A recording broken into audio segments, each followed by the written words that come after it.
Hello guys, welcome back to my channel Riya's lifestyle চ্যানেলে তোমাদের সবাইকে স্বাগত জানাচ্ছি। আজকে আরও একটা রেসিপি ব্লগ ভিডিও নিয়ে তোমাদের সামনে হাজির হয়ে গেছি। অতি সহজে সাজনা ডাঁটা চচ্চড়ি নিয়ে তোমাদের সাথে চলে এসেছি। তো দেখতে থাকো এখানে আমি কিভাবে কি করছি। সাজনাগুলো একদম কচি কচি নিয়ে আসা হয়েছে। দেখো এখানে সাজনাগুলো কেটে রেখেছি, আর সাথে টমেটো, কাঁচা লঙ্কা, আদা আর আলুও দিয়েছি। তো এইদিকে দেখো আমি কিন্তু মেথি ফোড়ন দিয়ে করছি। গোটা জিরে ফোড়ন দিয়ে করলে আরও কিন্তু এটা সুস্বাদু হয়, কিন্তু গোটা জিরেটা নেই, ওই জন্য আমি মেথি ফোড়ন দিয়ে করছি। দেখো আর আজকে খুব স্পিডে কিন্তু ভয়েসটা দিচ্ছি, কারণ আমার না ভিডিওগুলোটা আজকে একদম শর্ট টাইমের, ওই জন্য প্লিজ তোমরা স্কিপ না করে দেখো কিন্তু ভিডিওটা। দেখো মেথি ফোড়ন দিয়ে আমি কিন্তু সাজনাগুলো সব কিছু রেডি করে রেখেছিলাম, যেগুলো সব কিছু দিয়ে দিয়েছি। আর সাজনা না খেতে আমার ভীষণ ভালো লাগে, আর সাজনা খেলে তো স্কিনের খুবই ভালো হয় সবাই বলে।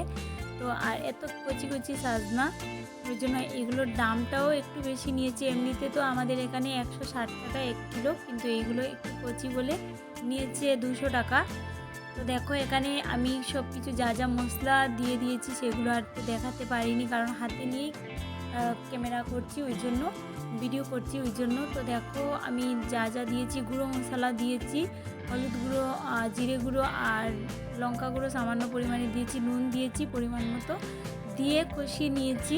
আর তো তারপর কিন্তু নিরামিষ সবজিটা বেশি কষাতে হয় না, তারপর আমি একটু ঝোল দিয়ে দিয়েছি। ঝোল বলতে ওটা সেদ্ধ হয়ে যাওয়ার জন্য, মানে কাঁচা গন্ধটা চলে যাওয়ার জন্য ওটা টাইট টাইট করেই রাখবো, একদম করু করু মতো রাখবো। চচ্চড়ি বলতে গেলে এটা একদম টাইট টাইট করে হয় আর কি।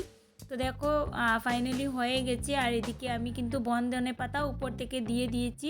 বনধনে পাতাটাও কিন্তু একদম ফুরিয়ে গেছে, এতদিন থেকে এত রৌদ্র দিচ্ছিলো ওই জন্য। কিন্তু কালকে আবার বৃষ্টিও দিয়েছে, কিন্তু একদিনে তো আর বনধনে পাতা বেশি হবে না, তাই না? তো যা ছিল তাই আমি দিয়েছি। আর তোমরা কে কেমন করে কীভাবে খাও সাজনা ডাঁটা চচ্চড়ি একটু জানিও। আমি না এই সাজনা ডাঁটাটা খুবই পছন্দ করি, আর তোমাদের কার কার পছন্দের খাওয়ার সেটা জানিও। বেশি বড় করব না ভিডিওটা ভালো লাগলে লাইক কমেন্ট শেয়ার করে দিও, আর এইভাবে আমার পাশে থেকো। আর যারা নতুন বন্ধুরা আছো প্লিজ আমার চ্যানেলটাকে সাবস্ক্রাইব করে দিও। পুরনো যারা আছো প্লিজ আমাকে যেভাবে ভিডিও দেখে আমার পাশে আছো এভাবে পাশে থেকো সবসময়, আমি সকলের পাশে আছি। খুব ভালো লাগে তোমাদের এক একটা কমেন্টস পড়ে, সত্যি এতটাই ভালোবাসা দিচ্ছ বলে আমার সত্যি আরও উৎসাহটা বেড়ে যাচ্ছে। তো এইভাবে আমার পাশে থেকো, আর বেশি বড় করব না। আর তোমরা প্লিজ এই জিনিসটা জানিও কিন্তু সাজনা ডাঁটা তোমরা কে কেমনভাবে খাও। আমরা কিন্তু এভাবেই খাই, বা মুসুর ডালের সাথেও কখনো কখনো দিয়ে খাই।